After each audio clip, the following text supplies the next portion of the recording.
Hola, hola, ¿qué tal amigos y amigas? Sean todos ustedes bienvenidos a un programa más de Generando Opinión. Su voz, una esperanza.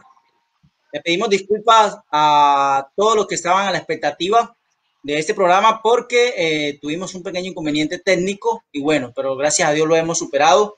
Tuvimos un pequeño retraso de 24 minutos, pero aquí estamos con todas las ganas, toda la intención de llegar hasta sus hogares para hablar hoy un tema muy importante que tiene que ver con los 30 años de desmovilización del EPL, el grupo guerrillero que luego se convirtió en Esperanza, Paz y Libertad. Nos acompaña hoy uno de sus grandes líderes en la región de Urabá, el señor Teodoro Díaz Lobo, quien nos estará acompañando y dándonos a conocer todo ese proceso delante, durante y después del proceso de desmovilización del EPL en el Urabá antioqueño. Don Teo, con las buenas tardes, ¿cómo está? Cordial saludo, gracias por aceptar la invitación. Buenas tardes, Wilson, para ti y todos los seguidores. Bueno, pues yo vengo, como ya usted lo anunció, vengo de el EPL, que fue un grupo rebelde, insurgente, que tuvimos la oportunidad como de hacer aquí en Urabá grandes acciones dentro del marco y el propósito que nosotros perseguíamos. Y después de casi una década de discusión interna, pues comenzamos a mirar que de pronto el camino nuestro estaba un tanto en contravía al querer de lo que significaba la población y significaba el cambio en nuestro país. Y fue una década de discusión interna entre las dos corrientes, la corriente que propugnábamos por una negociación y la corriente que propugnaba por el camino de la contienda armada y la rebeldía, llegando pasando pues a la tregua del 84 con el gobierno de Belisario Betancur y luego entablar conversaciones con el gobierno de Virgilio Barco y terminar en el gobierno de César Gaviria, que fue el hombre que se comprometió con la asamblea, con la convocatoria a una asamblea nacional constituyente, indudablemente previo al movimiento estudiantil de la séptima papeleta y a que la Corte Constitucional diera el visto bueno a la convocatoria de la Asamblea Nacional Constituyente. Entonces allí decidimos poner las armas nuestras a discreción de lo que determinara la Asamblea Nacional Constituyente. En 1991 empezamos el diálogo y la negociación en el 90 y en 1991, el 1 de marzo, salimos del periodo de campamentación, que en el caso particular acá en Urabá fue en Pueblo Nuevo, Necoclí, y llegamos aquí al municipio de Apartadó. Y aquí, Wilson, aquí hemos estado, porque somos varios. Yo he estado aquí, pues, pero me refiero, no, hemos estado aquí en la región de Urabá, soportando toda la problemática que estuvimos en el marco de llegar otra vez a la sociedad, porque eso es un proceso, ¿no? Nosotros estábamos allá en rebeldía y al regresar otra vez al seno de la sociedad y al seno de la familia, siempre encuentra uno bastantes inconvenientes. Además, pues, de que la casa de nosotros era una carpa, una hamaca y unas pegas para amarrar la misma hamaca. Y la ropa que cargábamos allí. Y entonces dormíamos en cualquier parte donde pudiéramos guindar la carpa. Y ya cuando uno regresa acá, entonces ya necesita la cama, el ventilador, la casa. Y fue algo que no tuvimos en cuenta en la negociación. Otros movimientos que vinieron después de la desmovilización nuestra ya tuvieron en cuenta el tema de la vivienda. Nosotros tuvimos en cuenta el tema de la salud. El tema de la vivienda se pasó de pronto por la rapidez con que fue abordado el proceso. Y aquí hemos estado. Ya ahora el 1 de marzo de 2021 cumplimos 30 años. De estar acá, mejor dicho, como quien dice, llegamos para quedarnos, pues. Y todos los Así es, don seguidores. Teo. Bueno, don Teo, usted fue uno de los miembros que hizo parte de este grupo insurgente en su momento, que luego dio el paso por medio del acuerdo de paz que hicieron en su momento con el gobierno a un partido político, a un movimiento político en su momento. Pero antes de eso, don Teo, antes de entregar las armas, eh, ¿cómo nace ese movimiento del EPL?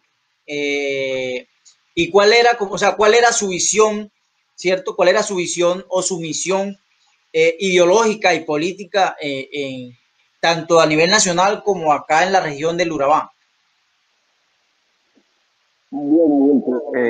Nosotros surgimos, y todos los oyentes, nosotros surgimos en el año 1967.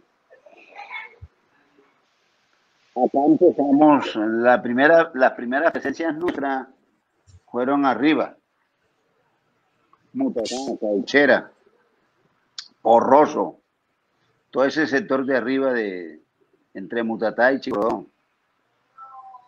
Fue las primeras presencias nuestras.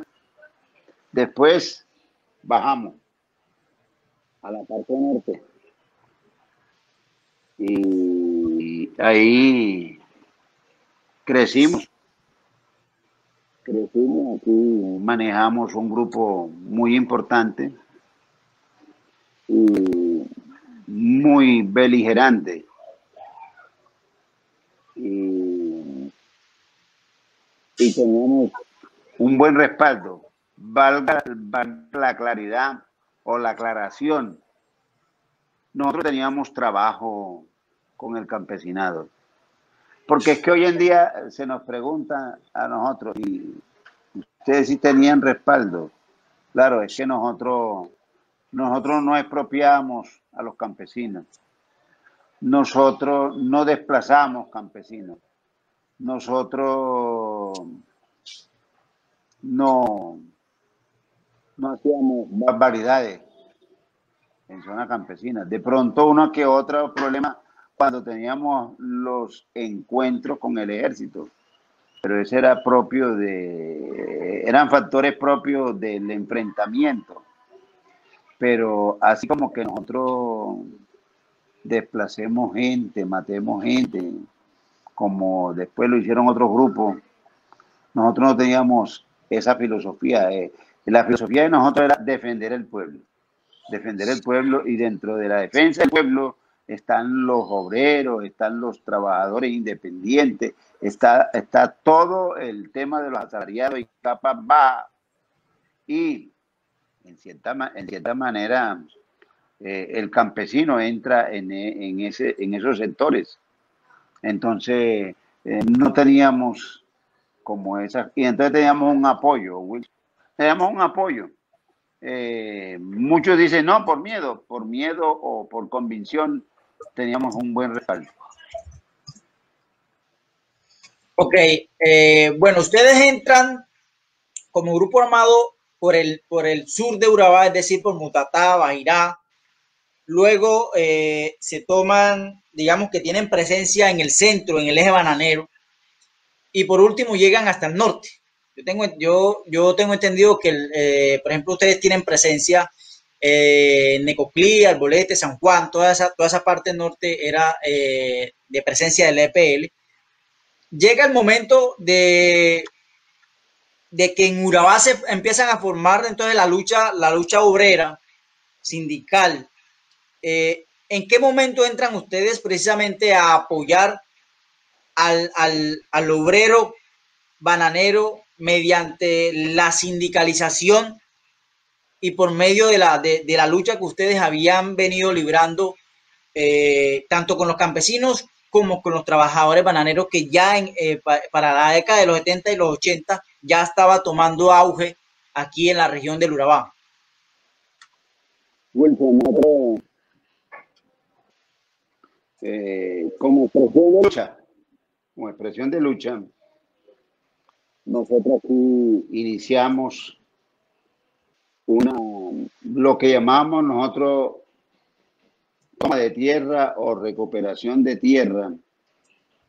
Y recuerde usted que todo el sector de Coldesa, aproximadamente unas 10.000, 8.000 hectáreas de tierras planas productivas fueron parceladas por nosotros. Y luego en el 82, 83 empezaron las primeras manifestaciones de querer organizar los trabajadores palmeros. Pero eso fue un desafío. Y ya no exactamente en el año 85, 84, 85 se creó Sintagro y tuvimos una buena acogida con los trabajadores aquí palmeros inicialmente. Y ahí después comenzamos a afiliar trabajadores bananeros. Yo recuerdo que para aquella época se hacían las reuniones, era de noche, porque los patrones no permitían. Y aquí se conoce donde terminan los cables, se conoce como un apodo como ahí donde termina el muerto. Ajá, sí. Bueno, allí eran los puntos de referencia. Entonces, en el punto de referencia de Rancho Amelia, en el muerto de Rancho Amelia, allá llegaba la gente vía por los cables, ¿sí me entienden? Garrucha. Ya se hacían las reuniones y ahí afiliamos. Y crecimos a Sintagro aquí año 86, 87. Recuerde usted que para aquella época estaba aquí todavía el Comando Operativo número 11, creo que con Arias Cabrales. Después fue ministro de Defensa. Disculpe, lo interrumpo, ese comando era el EPL. Sí, claro. Eso lo hacía la gente del partido y a veces con presencia también de nosotros. Aquí Arias Cabrales creo que fue, no recuerdo el otro nombre, de un general que planteó la carnetización de los trabajadores bananeros. Así entonces, es. eso fue una lucha bien brava y muy bien polarizada, porque los obreros y los trabajadores, pues, y la clase media no está dispuesta a dejarse contar como plata, como ganado.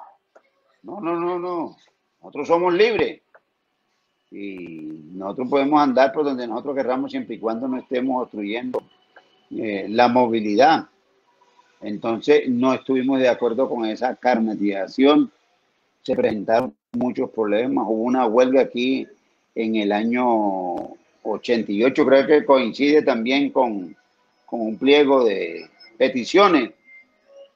Y entonces le quitan la personería jurídica a Sintagro y a Cintabanano.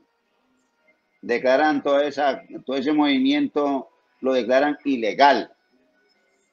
Y entonces nos quitan la personería jurídica y como no había otra cosa que hacer, entonces le echamos mano a la personería jurídica de Sintrainagro, que fue creada en el Cesar, por el sur, por los lados del sur del Cesar, en Río Paila, creo que fue un municipio por allá, en Las Pailitas o Río Paila, no recuerdo cómo es el nombre. Entonces, esa personería estaba allí como un tanto inactiva, pero estaba con su personería jurídica. Entonces, le echamos mano allí y creamos la fusión de los dos sindicatos que históricamente eran conocidos aquí, Sintra Banano y Sintagro. Entonces, creamos uno solo, Sintra y Nagro. Y Ok. ese mismo, cuando se da entonces la fusión, la unidad, y es cuando empieza a creer aquí, crecer en mejores condiciones sin Negro. Ok, don Teo, bueno, en ese momento quiero invitar a todos los que nos están viendo y a los que van a reproducir el video a que compartan la transmisión, a que reproduzcan el video que va a quedar colgado aquí en esta página Generando Opinión, que es el primer programa que hacemos mediante esta fanpage. Los invito a que le den me gusta también a esta página Generando Opinión, que nace precisamente con este espíritu de llevar esa voz alternativa, esa voz diferente hasta sus hogares. También los invito a que me sigan en mi página en Facebook como Wilson Doria W, en Twitter y también en Instagram. Ya estoy en Instagram como Wilson Doria W. Bueno, los invito a que me sigan, a todos los que van a reproducir el video y a los que están en estos momentos también pendientes de la transmisión. Bueno, don Teo, usted dentro de esa lucha armada que llevaron a cabo durante muchos años, llega el momento en el 91 de quizás de poner las armas, hacer un pacto con el gobierno, un acuerdo de paz. ¿Por qué el EPL decide entregar las armas y entrar en la vida pública, en la vida política de Colombia, a ser precisamente parte de ese proceso político en la región de Urabá y también porque ustedes tenían presencia también en otros sectores de Colombia? ¿Por qué la decisión de poner las armas y entrar a ser entonces parte de la política del Estado? Bueno, fueron varios factores los que inciden, Wilson. Varios factores. Un factor es que era un crecimiento muy lento. Colombia iba creciendo muy rápido y nos quedamos muy pequeños. Ese es uno de los dos, los hechos y los actos nuestros eran un tanto marginal. O sea, la gente en Bogotá, en Medellín, Barranquilla y las grandes ciudades a veces ni se daban cuenta de lo que estaba pasando. Tres, consideramos nosotros en aquel momento que el camino era un tanto errado, por no llamarlo equivocado. Y cuatro, se presenta una coyuntura como la convocatoria de la Asamblea Nacional Constituyente, que debía de generar los espacios y la participación necesaria como para que nosotros pusiéramos las armas nuestras a discreción de lo que se determinara en la Asamblea Nacional Constituyente. Entonces son como 4 o 5 factores que nos conllevan a plantear que había que entrar en un proceso de negociación, además que ya lo habíamos iniciado en el año 1984 con la tregua de Belisario Betancourt, sencillamente que en aquella época la respuesta del Estado fue matar al vocero público, a Oscar Williams, y en el 85 y en el 86 matan al comandante del EPL. Entonces esos hechos nos hicieron como que replantear la cosa y entonces dijimos que no habían como las condiciones. Entonces cuando vemos que ya se convoca la Asamblea Nacional Constituyente, la Corte le da visto bueno, hay una convocatoria de elecciones para elegir los constituyentes. Creemos nosotros que es un momento propicio para nosotros decir, venga señor, nosotros cambiamos estas armas por el diálogo, la concertación y el acuerdo, el entendimiento entre los colombianos y la reconciliación entre los colombianos. Entonces, venga, aquí están las armas que nosotros utilizamos, porque estamos en rebeldía. Se deben de crear los espacios democráticos, la participación, ¿sí me entiende? Y desde aquel momento planteamos nosotros el estatuto de oposición, que apenas hace, creo que 4 años, 3 años, se vino a desarrollar en el Congreso de la República. Entonces, venimos ahí dando pasos mínimos y sabemos que hoy en día tenemos una situación bien difícil, porque hay un gobierno que no quiere la paz, que es renuente a la paz, que no quiere la reconciliación, que quiere seguir en guerra, y la guerra no es el camino para el desarrollo y el entendimiento entre los colombianos. Así es. Por ello le apostamos nosotros a la salida política, negociada del conflicto, y no solamente el conflicto armado, de todos los conflictos, el conflicto económico, ambiental, social, de desarrollo, todos los conflictos. Así es. Bueno, precisamente, don Teo, vemos hoy en día cómo los gobiernos, no solamente este último, los gobiernos, sacando un poquito el primero y el segundo de Juan Manuel Santos,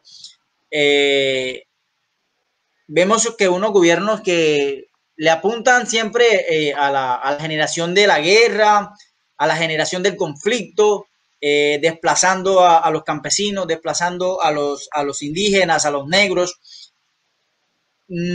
Muchas veces vimos a los gobiernos precisamente atacando al sector obrero, al sindicalismo como tal.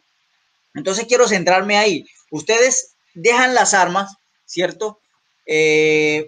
Nacen como movimiento político y construyen precisamente uno de los sindicatos más grandes que tiene Colombia, que es Sintrainagro, junto con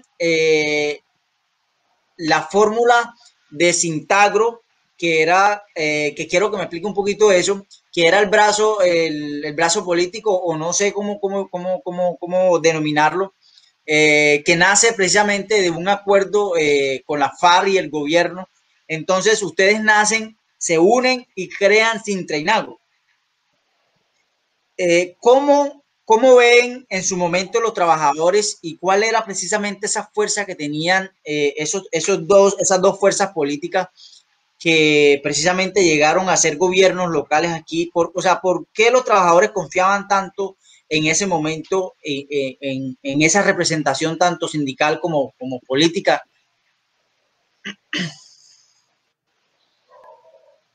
Bueno, Wilson, efectivamente nosotros debemos empezar haciendo las cosas diferentes a lo que estaba acostumbrado en el país. Y creo que esa diferencia, ese discurso, la forma de gobernar, la forma de tratar a las personas, las reivindicaciones. O sea, uno tiene que estar con el trabajador en las buenas y en las malas, Wilson. No solamente en las buenas. O sea, no solamente cuando necesitamos el voto de ellos.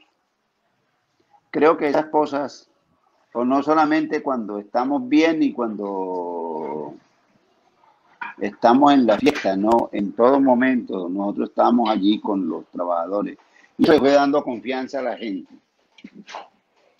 Yo creo que aquí en la región nuestra, nosotros hemos querido ser condescendiente con el desarrollo de la región. Voy a decirles, nosotros planteamos y hubo momentos y hubo coyunturas determinadas que fuimos condescendientes con los propios patronos para no generar más problemas en el marco de la sostenibilidad, de la empleabilidad, de no perder el empleo. Hombre, si hay algunas dificultades, vamos a ver cómo ayudamos a resolver eso. Y creo que fueron esos quiebres, por llamarlo de alguna manera, lo que le fue mostrando a la gente que efectivamente nosotros queríamos hacer las cosas diferentes. Y para aquella época, hay que decirlo así, los campesinos de aquí, de este sector del 3, Nueva Colonia, Puerto César, están hablando y hablan, cuando uno se sienta con ellos, es que la única reforma agraria verdadera fue la que hizo el EPL. Eso nos mostró, no redentores ni Robin Hood, no, nos mostró como un movimiento que quería hacer las cosas totalmente diferentes. Y eso nos hizo merecedor de la confianza, de la simpatía, ¿sí me entiende? No solamente de los trabajadores, sino también del campesino y del habitante común y corriente. Y creo que fue ello lo que permitió que nosotros aquí pudiésemos construir el sindicato más grande agrario del país y realizar una buena negociación, porque usted recuerda que antes cada pliego era un estado de zozobra en la población porque venía el paro. Bueno, vamos a cambiar este estado de cosas, vamos a ver cómo negociamos con los bananeros de tal manera que no haya ese estado de zozobra. Entonces, todo eso fue contribuyendo también a la concertación y a buscar unas negociaciones que beneficiaran no solamente al empresario, sino al trabajador. Y creo que sigue siendo hoy como el reto a conseguir en la próxima negociación que se va a presentar ahora en mayo para los trabajadores, para los 18.000 afiliados que tiene Sintra y Nagro. 18, 23, 24, no hay cuánto tiene. 25.000. Bueno, pero un poco de gente que está ahí afiliada y hay que seguir haciendo las cosas bien, Wilson. Ha sido el lema de nosotros. Bueno, Teo, ustedes después que dejan las armas, salen a hacer política, salen a hacer trabajo político, tanto así que tuvieron varios gobiernos locales. Usted fue alcalde del municipio de Apartadón, pero hay un momento en el que la confianza que le tenían los trabajadores a la representación política y sindical de precisamente Sintra y Nagro empieza a decaer un poco, usted que es un analista y que conoce desde las entrañas el proceso, ¿por qué cree usted que esa confianza se ha ido perdiendo? Tanto así que muchos han migrado de Sintra y Nagro a otros sindicatos como no sé cómo se llama ahorita en estos momentos, hay como dos más, Sintracol y otro. ¿Por qué cree usted que pasa eso? O sea,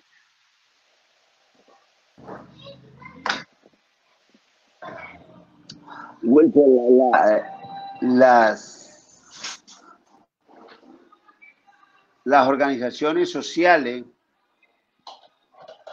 tienen una cosa que se llama formación, capacitación, renovación. ¿sí me entiende? Y creo que en buena medida acá no se ha venido cumpliendo con eso. Y se ha querido utilizar y se ha utilizado ciertos esquemas que no convencen a los trabajadores. Creo que eso tenemos que revisarlo. Hay que revisarlo y hay que corregir. Hay que corregir. Hay que mirar porque sí, efectivamente, como tú lo dices, en el 2010, 2011, no recuerdo la fecha, salió Sinatra. Sintracol también. Después salió Sintracol. Pero déjeme decirle que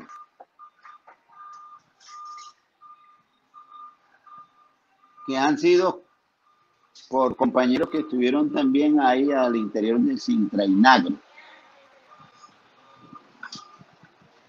Y de pronto allí plantearon alguna inquietud y no encontraron el eco necesario, la fuerza necesaria. Y entonces salieron a conformar otro sindicato de pronto con los mismos defectos. El mismo defecto que están criticando en Sintrainagro. Y ahora hay otro proyecto, Utobascol. Y hay algunos exalcaldes que fueron militantes y cuadros nuestros. Edgar Payares, Osvaldo Cuadrado. Sí. Que con todos ellos yo converso. No tengo problema de conversar con el que quiera conversar conmigo. Si me entienden, ellos yo soy un barril, me cabe de todo, o me cabe mucho. ¿Sí me entiende? Yo no tengo problema. Venga, que usted tiene esta inquietud, venga, vamos a conversarla. Venga, que yo estoy, venga, vamos a... Pero creo que el camino tiene que ser la rectificación de algunas cosas que ellos han venido señalando como pérdida de la democracia, pérdida de la vocería, a veces no le prestan atención a los temas de salud, a los temas de pensión. Entonces, esas cosas hay que revisarlas. Yo le he dicho a los compañeros de Sintrainagro, tenemos que revisar esto. Venga, y le dije en su momento, le dije a los compañeros de Utobascol y le dije también a los compañeros de Sinatra, venga hermano, vamos a...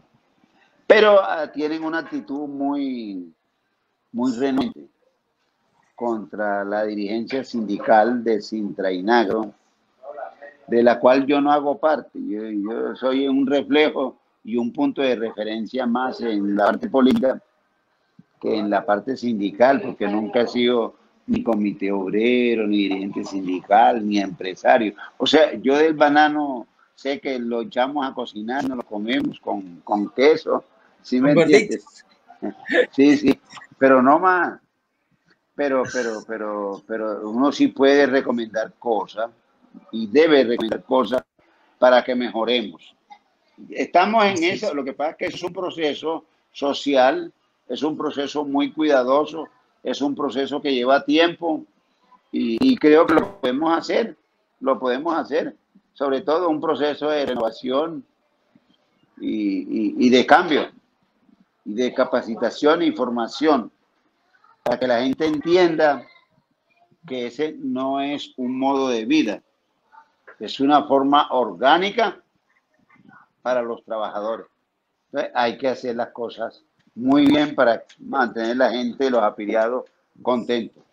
Yo del banano sé que... Ok. Bueno, usted decía algo muy importante. La convergencia de los sindicatos. Esa ruptura precisamente que ha habido dentro de los dirigentes.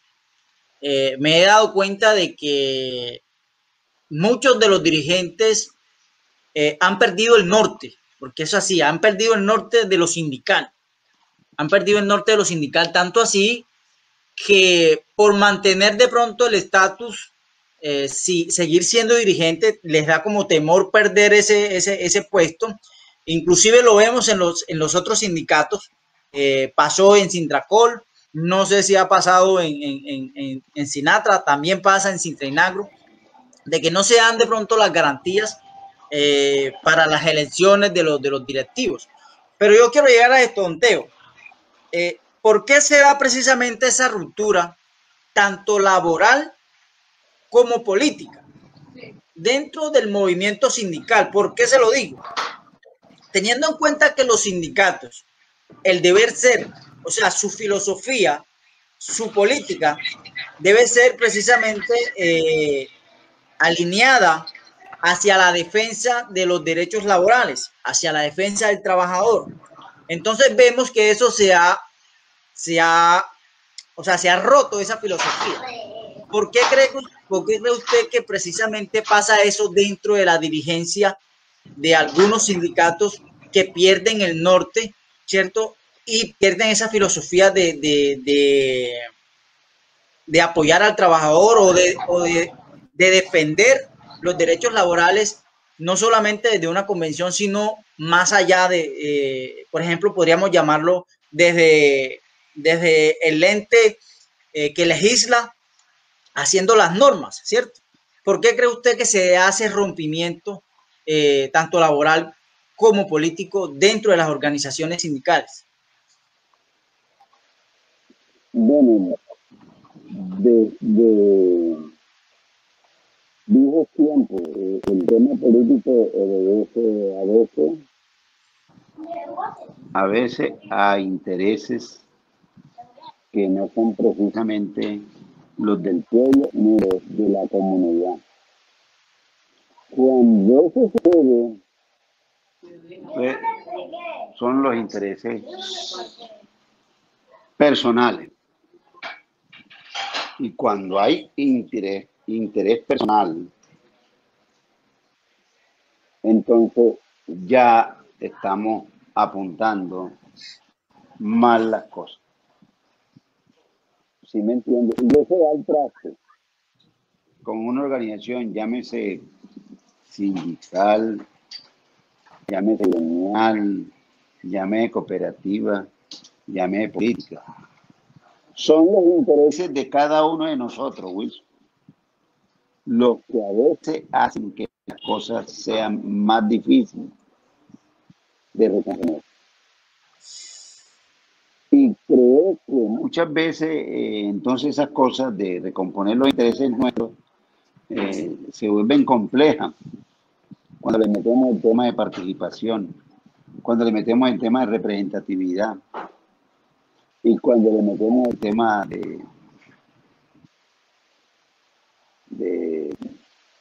bueno, la representatividad está al puesto, ¿sí me entiendes? Entonces, hace mucho más complejo, más difícil. por eso está el dicho. Solo no llegamos a ninguna parte. Juntos podemos ser más fuertes. Pero vaya usted entienda la unidad. Entender la unidad tuya, la unidad mía, el pensamiento tuyo, el pensamiento mío. Ahí es donde creo que nosotros fracasamos. Y si a ellos le metemos entonces el interés político, también. Yo voy a decir, Colombia tiene recursos naturales, recursos económicos para que haya un mejor equilibrio. De todos los 48 millones de colombianos, pero es que la plata se en unos cuantos y no la quieren repartir. Yo no diría que la repartan, no quieren dar oportunidades para que todo el mundo tenga acceso a ellos. Y entonces ahí viene la división. Ahí se produce toda la división. ¿Sí me entiendes? Es decir, don Teo, disculpe lo interrumpo, es decir, entonces, según lo entiendo, en este tipo de movimientos, decía uno de los entrevistados en una entrevista anterior, un dirigente sindical a nivel nacional, que muchas veces está bien que los sindicatos sean pluralistas y sean democráticos, ¿cierto? Pero lo que no se debe perder es la coherencia. Usted debe ser coherente con el ser y con el saber, con el hacer, ¿cierto? En ese sentido, creo que se pierde, se puede perder la coherencia de los, no del sindicato, sino de algunos líderes o de algunos miembros del sindicato, que ponen por encima del bien general, del bien de los trabajadores, podríamos decirlo en este caso, ponen por encima de eso el bien personal, es decir, yo, mi yo. En ese sentido, don Teo, quiero hacerle la siguiente pregunta. Dentro del proceso que ustedes llevaron a cabo, después que entregaron armas, viene una oleada violenta, donde empieza a surgir el paramilitarismo, ¿cierto? A tal punto de que ustedes hacen un pacto o un acuerdo con el gobierno. Quisiera que le dijera a los que nos van a ver y a los que nos están viendo, ¿en qué consiste ese acuerdo que ustedes hacen luego de entregar las armas aquí en la región? ¿En qué consiste eso? ¿A qué se debió? El acuerdo para la desmovilización. Nosotros planteamos un punto. Fueron participación en la Asamblea Nacional Constituyente con 2 delegados. Vamos a decir, por cada 1000 hombres desmovilizados, un delegado. Desmovilizamos 2600 hombres. Teníamos derecho de pronto a 2.5 delegados en la Asamblea Nacional Constituyente. Nos dieron 2. Nos dieron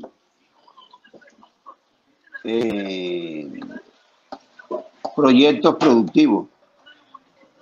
Nos dieron proyectos de desarrollo en las zonas de influencia nuestra. Nos dieron personería jurídica. Van 4. Nos dieron veeduría internacional. Veeduría internacional 5. Promoción del proceso 6. Y pactamos unas salidas, como 3 o 4 salidas por 3 meses en televisión para promocionar precisamente el acuerdo y el proceso. Fueron 11 puntos en su conjunto, pero el gobierno, mamá gallo, el gobierno, hay que decirlo así con toda la franqueza, el gobierno no cumple. Una cosa es, mientras estamos ahí firmando, el gobierno dice que sí va a cumplir, no, yo voy a cumplir, pero después ya no. ¿Sí me entiendes? Eso ya nos pasó también a nosotros. Y le está pasando a la FARC. Así es. Le pasó al M-19 y le pasó a todos los movimientos que se movilizaron en la década del 90. El gobierno hace tramoya para no cumplir. Y entonces después, cuando hay cambio de gobierno, entonces dice, no, ya, eso lo hizo fue Wilson Doria. Y ahora está Teodoro Díaz, entonces ya genera. ¿Sí me entiendes? ¿Por qué? Entonces son programas, que es lo que hemos hecho nosotros. Nosotros necesitamos la definición de una política de reconciliación, paz y desarrollo para el país. Pero como no hay política, nadie la va a elaborar. Y cada quien trae su programa de desarrollo o de gobierno. Entonces allí vamos a encontrar los principales apoyos para la continuidad de ese pacto. Ok. Bueno, don Teo, disculpe que me vaya hasta este punto. Ustedes entregan las armas, hacen un acuerdo de paz, llegan a las fincas bananeras con su sindicato ya fortalecido, hacen el pacto entre Sintagro y Sintrabanano, que eran dos corrientes distintas, luchaban por el trabajador, pero venían, digámoslo, tenían corrientes filosóficas diferentes. Hacen ese acuerdo, pero pasa algo después que lleva precisamente a esas dos corrientes a encontrarse en un mismo camino, en una lucha que dejó infinidades de muertes y de desapariciones en la región. Yo sí quisiera saber, porque toda la vida me he preguntado, mi generación y muchas de las generaciones no conocen mucho del tema, ¿qué llevó a esas dos corrientes políticas precisamente si concordaban en un solo objetivo que era defender los derechos laborales, los derechos del trabajador? ¿Por qué nace esa dicotomía y se rompe y empiezan a tirarse entre ustedes, entre los del EPL y los del otro grupo que no sé quién era, no sé si era la UP en ese momento, que era Esperanza, Paz y Libertad, y el movimiento político de la UP? O sea, ¿por qué pasa eso? O sea, ¿cuál es la diferencia o cuál es el motivo que lo lleva a ustedes a tomar esa represalia entre los dos grupos? Si todos sabíamos, si todos sabían en ese momento de que estaban luchando era por la clase trabajadora y defender los derechos del trabajador. Wilson, dos cosas. Una cosa es el ámbito sindical. Allí en el ámbito sindical, entonces, vamos a decir, habían dos líneas. La línea de Sintagro y la línea de Sintrabanano, con características y organizaciones detrás de cada una, ¿cierto? Pero cuando se pierde la personalidad jurídica, entonces encontramos un punto de un vértice. ¿Dónde nos encontramos?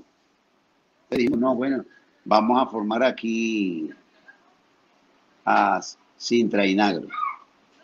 Aquí caemos todos.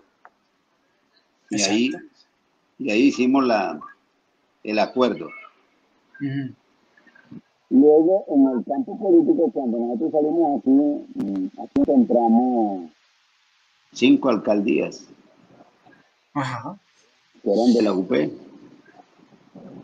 Estaba la alcaldía de García Campillo, José Antonio López Bula, la de este muchacho Berrío, la de Mutatá, y había otra, creo que Murindó,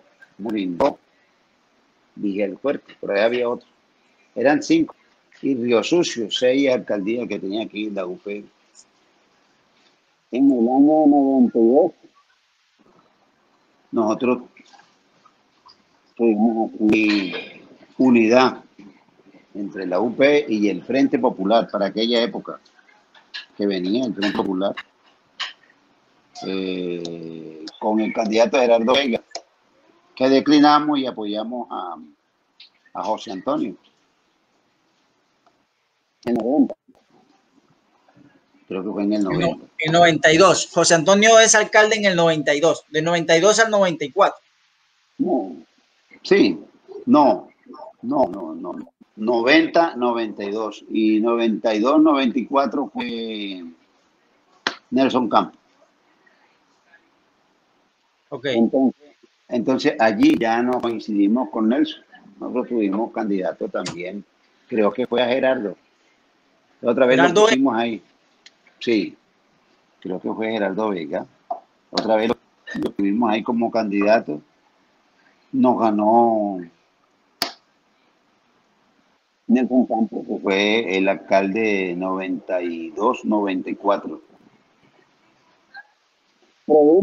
De esos malos entendidos por los partidos que estaban detrás y por la ola de violencia que impartió aquí la FARC y la gente de Francisco Caraballo, la incidencia, en contra de nosotros, donde aportamos muchos muertos.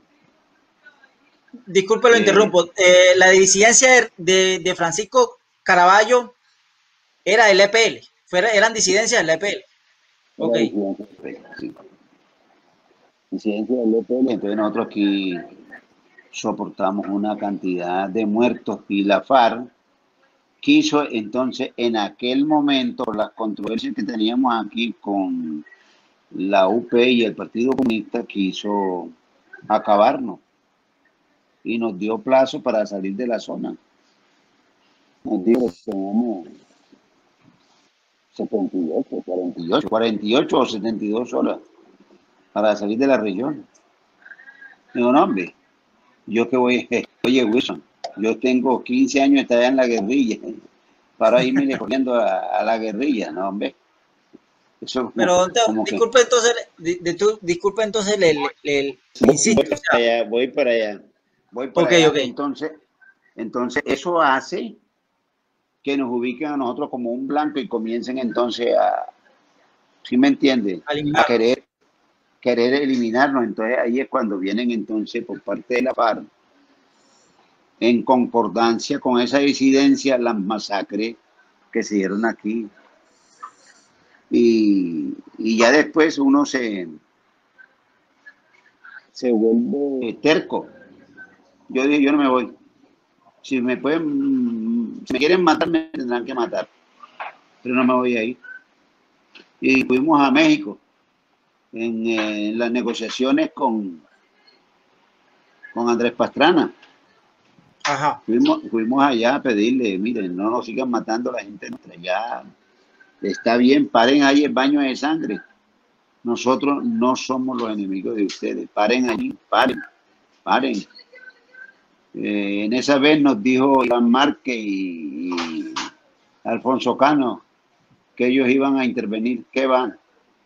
La intervención fue que después pusieron a Iván Márquez aquí al frente del bloque Caribe y entonces cometió las más horrendas masacres aquí. La masacre de la Chinita, la Bajo el Oso, la de los Punas, Osaka. Bueno, una cantidad de masacres que se hicieron aquí persiguiendo a la gente nuestra. Ahí la situación cambia. A mí me mandaron libros bomba. Me buscaban como buscar una vaina que está extinguiendo para reliquia, pero no era para reliquia, no era para mandarme para el cementerio. Pero bueno, yo conté con suerte que no pudieron cogerme. Entonces vamos a decir, esa es otra, y por ello planteamos entonces el famoso consenso en el año 94. Venga, todos los partidos políticos vamos a entendernos, vamos a decir que queremos gobernar de una manera diferente y que puede haber un entendimiento entre nosotros. Y realizamos el consenso que llevó a Gloria Isabel Cuartas Montoya aquí a la alcaldía.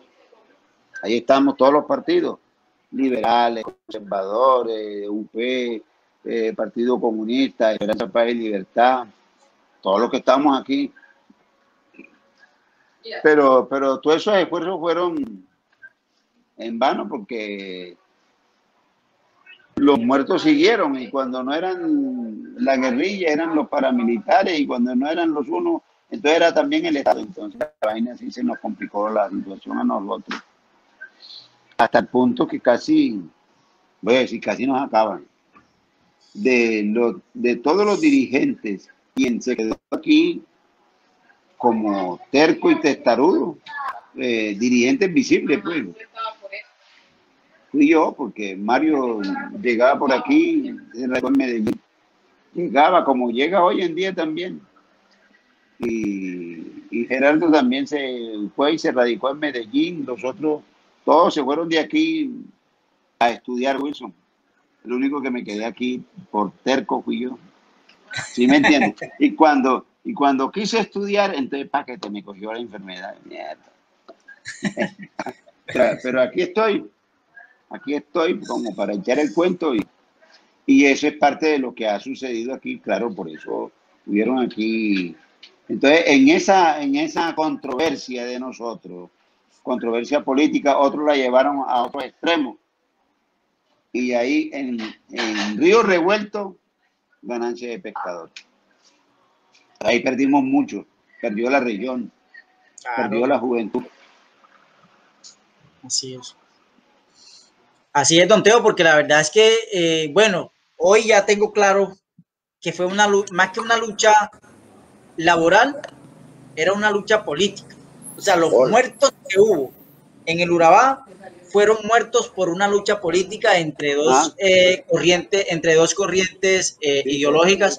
sería que quedaron sin, yo creo. Hola, Wilson.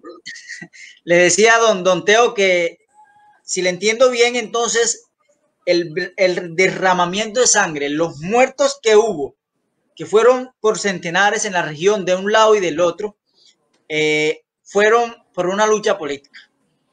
Esa es la realidad. Vale, mijo, vale. Sí. Sí, o sea, se olvidaron de los trabajadores, se olvidaron de la lucha laboral, de la lucha sindical, y se fueron a la lucha entonces política, y ahí fue donde empezó las masacres y empezó el derramamiento de sangre. Una triste historia, pero es la realidad de Urabá. Bueno, para eso hay personas como usted, para que hoy hay mucha gente que no conoce eso. Y bueno, qué bueno que usted esté para contarle a los jóvenes, a los no tan jóvenes. Por ejemplo, yo tengo ya 38 y la verdad no conocía, nunca había entendido el por qué. Duré mucho tiempo trabajando en fincas bananeras y los compañeros me decían, no, si aquí éramos hermanos trabajando en el día y por la noche éramos enemigos. O sea, yo nunca entendí eso. Yo le pregunté, ¿pero por qué, huevón? Bueno, hoy entiendo que era una lucha política y bueno, lastimosamente llegó hasta ese extremo. La invitación es a que no vuelva a pasar. Los sindicatos que hay hoy en día deben entender lo siguiente, don Teo, y es que la lucha obrera, la lucha del trabajador debe ser una sola.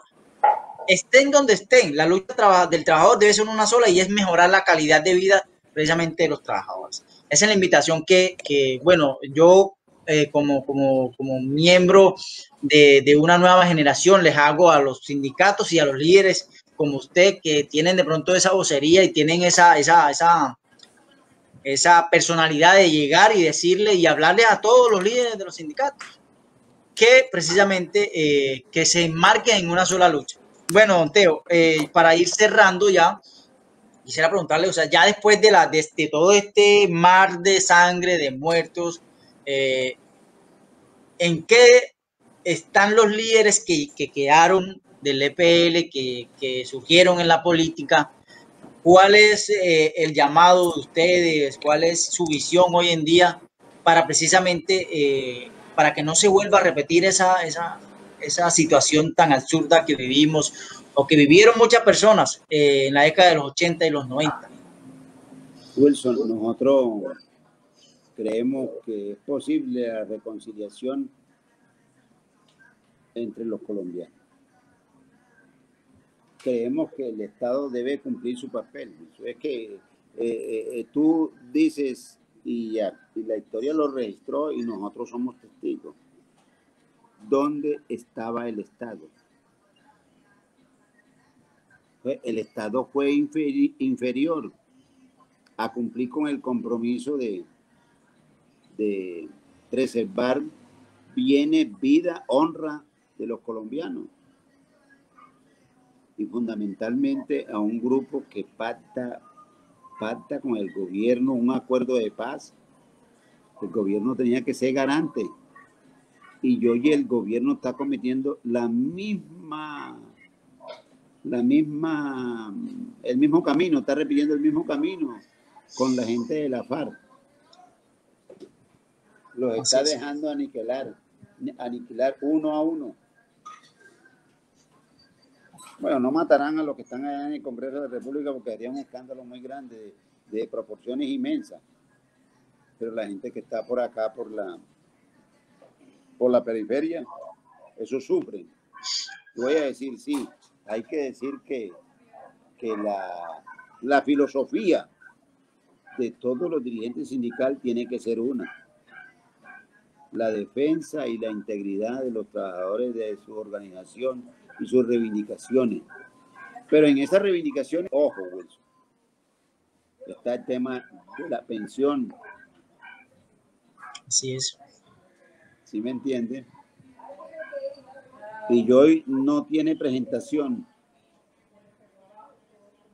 que algunos dirigentes sindicales estén filando al lado de estos gobiernos que más han ultrajado al trabajador. No me refiero al trabajador bananero, al trabajador colombiano. Así es. Y esto es hijueputas, perdón la expresión, es que no hay que decir. No hay otra expresión. No cabe otra. No conforme con eso, mire lo que se aprestaban a presentar en el Congreso de la República. Una reforma pensional a todo vista de ojo, retrógrada. Y una reforma política para alargar el periodo de senadores, presidentes, senadores, gobernadores, asamblea, alcaldes, concejales y todas las IA hasta el 2026. Hasta el 2024, sí. Con la intención de que ellos participarían otra vez en la reelección de presidentes. Así es. Entonces voy a decir, hombre, un dirigente sindical que esté filando alrededor de esas tesis debería renunciar. Totalmente de acuerdo, totalmente de acuerdo. Debería renunciar. Así es. No debería tener relaciones con la clase trabajadora y mucho menos ser su representante o dirigente. Totalmente de acuerdo. Y esto puede sonar a radicalismo. No, pero es la convicción que yo tengo. Así es. Por eso hay que ser muy coherente en el pensar y el hacer. ¿Sí me entienden? Entonces, la invitación, mire que aquí hay ya unas coaliciones que llaman de extrema derecha y de extrema izquierda y de centro. Ahí le queda, Wilson, a las futuras generaciones, a los que tienen energía, a los que tienen brío. Sencillamente nosotros servimos para puntos de referencia. ¿Sí me entiendes? Yo no tengo el brío que tenía cuando tenía 30 años. Ya no caso pelea, pero a veces se le zafran a uno ¿sí me entiende? Porque es que uno tiene sangre. Me voy Así a decir, es. hombre, nosotros sí tenemos que continuar con la organización de los trabajadores, con la organización de los campesinos, con la organización de las amas de casa, con las madres cabezas de familia, con las víctimas de la violencia. Nosotros tenemos una cantidad de víctimas. Nosotros somos víctimas de la violencia. Nos podrán decir que es que nosotros ayer fuimos violentos. Sí, yo nunca lo he escondido. Yo fui guerrillero y hice violencia, pero hoy estoy haciendo la paz. Y qué difícil que es hacer la paz. Y estoy comprometido con ella hace 30 años. Y todos mis actos contribuyen y conducen a esa reconciliación. ¿Sí me entienden? Entonces, ya tengo más años de estar haciendo la paz que los años que duré por allá haciendo violencia. Entonces, llevo el doble. Así Entonces, esa es la invitación, Wilson, para las nuevas generaciones, para las presentes, futuras, ¿sí me entiendes? Generaciones. Hay que encontrar la reconciliación entre los colombianos y yo creo que nuestro país es muy grande, es muy rico para poder vivir aquí todos nosotros con vida digna. Ese es el mensaje. Bueno, vamos a alcanzar. Hasta la hora de las 9 de la noche vamos a estar repitiendo este mismo discurso, este mismo anhelo. Muchas gracias, don Teo. Bueno, don Teo, ya para cerrar, quisiera escuchar su expresión, su visión sobre lo que se está planteando, lo que se le está planteando a Colombia, que han denominado el gran pacto histórico, que encabeza el senador Gustavo Petro. ¿Qué opina usted de ese pacto histórico y cómo ve usted que puede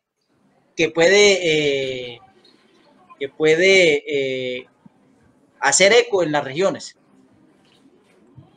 Bueno, Wilson, en primera instancia, ya te lo decía, hay tres posibles coaliciones. Está la coalición de esta Colombia Humana, el Polo, el Maíz, la UP, que es la coalición que llaman Pacto Histórico, donde está como cabeza visible el doctor Gustavo Petro Urrego, y está la coalición opuesta, que es la del Centro Democrático,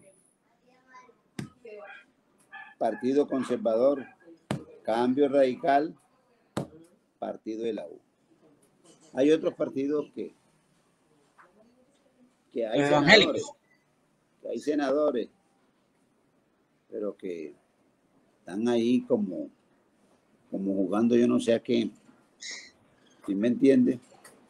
Y está la coalición que llaman de los tibios, que llaman la coalición de la esperanza, donde está Robledo, donde está de la Calle, donde está Juan Fernando Cristo, donde está Angélica, está este muchacho Galán. ¿Quién más que está allí? Bueno, sí, hay varios. Hay otros como 6 o 7 precandidatos. Y hay otra gente que está por fuera, como Romero, del Huila, como este muchacho, el gobernador de Magdalena, que no se pondrían a coger. Que no se pondrían a coger. Yo lo que creo es que si el doctor Gustavo Petro o el Pacto Histórico no sabe tender los puentes, y los puentes no es con Robledo, no es con Sergio Fajardo, con el resto de los integrantes de esa coalición de la esperanza, que vengan a un solo propósito, yo creo que vamos a salir otra vez derrotados. Porque ahí está la política de Maquiavelo. Divide y reinarás. Y reinarás. Así claro. Es que los tibios en buena medida son parte de la coalición del Pacto Histórico. Deberían de estar allí forjando esa vaina, pero los intereses, que te hablaba ahora rato, los intereses.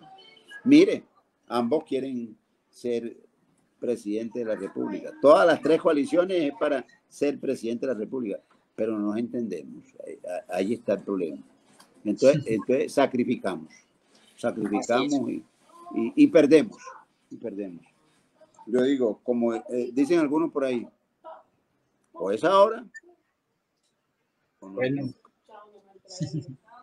Bueno, don Teo, decirle a todos los que van a ver y van a reproducir el video que le den me gusta y sigan esta página Generando Opinión, la cual nace precisamente para llevar una voz diferente, una voz alternativa hasta sus hogares. También los invito a que me sigan en mis redes sociales como Wilson Doria W, en Twitter, en Instagram, y que también se suscriban a mi canal de YouTube Wilson Doria W, precisamente para seguir creciendo con esta iniciativa y seguir llegando hasta sus casas.